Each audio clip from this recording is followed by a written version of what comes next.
बताया गया था कि न्यूटन की गति का तीसरा नियम कि अगर एक वस्तु दूसरे वस्तु के ऊपर बल लगाती है तो दूसरी वस्तु भी ठीक पहली वस्तु के ऊपर उतना ही बल लगाती है विपरीत दिशा में। ठीक है ना।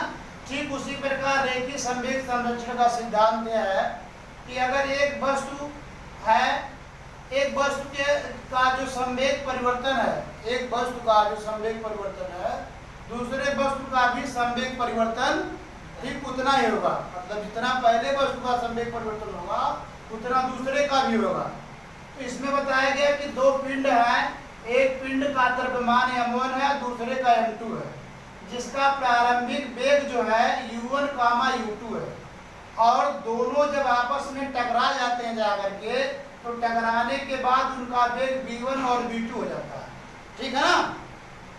तो टकराने के पहले दोनों पिंडों का संवेग, टकराने के पहले दोनों पिंडों का संवेग का योग, मतलब बहुत ध्यान समझिए, पहले पिंड का संवेग होगा m1 u1, होगा नहीं होगा, और दूसरे पिंड का होगा m2 u2 टकराने के पहले।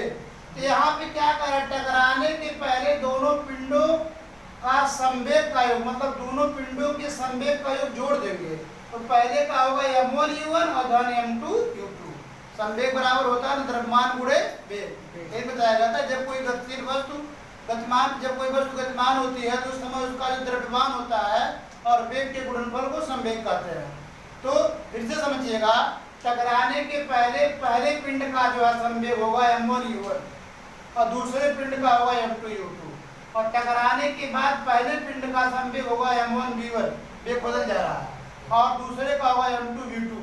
तो टकराने के बाद दोनों पिंडों के संवेगों को जोड़ दिया गया और टकराने के पहले भी दोनों पिंडों के संवेगों को जोड़ दिया गया। तो ये संवेग जो परिवर्तन हो रहा है आपस में क्या है, बराबर है। इसी को रेखीय संवेग संरक्षण का सिद्धांत है। क्लियर।